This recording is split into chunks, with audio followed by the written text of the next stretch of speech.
Assalamualaikum warahmatullahi wabarakatuh.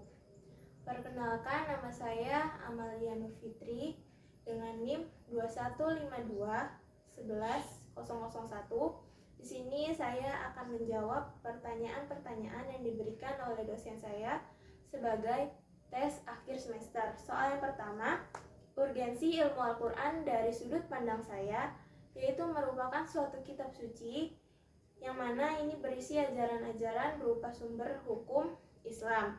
Sedangkan untuk urgensi ilmu hadis ini tidak jauh berbeda, hanya saja kalau ilmu hadis banyak sekali diriwayatkan oleh para ulama besar. Maka dari itu, ilmu Quran dan hadis, jika kita lihat bersama-sama, merupakan suatu kewajiban dalam mempelajarinya. Mengapa? Karena ini suatu sumber yang sudah pasti atau paten. Soal yang kedua, yang membedakan seorang manusia antara memahami atau memiliki wawasan ilmu Quran dan hadis dari sudut pandang saya itu dari perilaku mereka.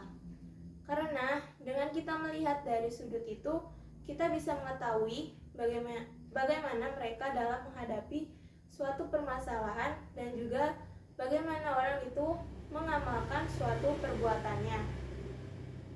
Soal yang ketiga, pokok-pokok pembahasan ilmu Quran dan hadis. Yang pertama, proses turunnya Al-Quran. Kedua, pembahasan terkait sanad. Yang ketiga, pembahasan soal qiraah. Keempat, pembahasan terkait kata-kata Al-Quran. Yang kelima, mengenai makna-makna dalam Al-Quran. Yang terakhir, pembahasan terkait makna dalam Al-Quran. Soal yang keempat, garis besar yang ilmu hadis dapat diartikan. Yang pertama, untuk ilmu hadis riwayah, ini mencakup perkataan dan perbuatan Rasulullah, yang mana periwayatan ini dengan pemeliharaan dan penulisan lafaz-lafaz.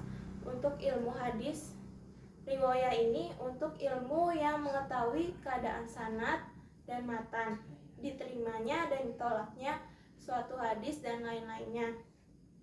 Soal yang kelima, perbedaan hadis, sunnah, atsar, khobar, dan hadis qudsi, yaitu hadis mencakup seluruh perkataan, perbuatan, dan takrir Rasul, sedangkan sunnah menitik beratkan fokusnya pada kebiasaan normatif, baik sesudah diangkat menjadi Rasul ataupun sebelumnya.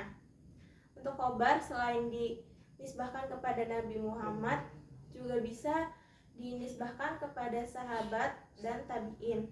Sedangkan atsar lebih sering dinisbahkan kepada perkataan sahabat Nabi Muhammad. Lalu yang terakhir, hadis qudsi, yang membedakannya nisbah kepada Allah yang hanya mencakup makna-makna bukan redaksinya. Untuk contohnya yaitu pertama hadis qauli, hadis fi'li, dan hadis takriri. Terima kasih. Wassalamualaikum warahmatullahi wabarakatuh.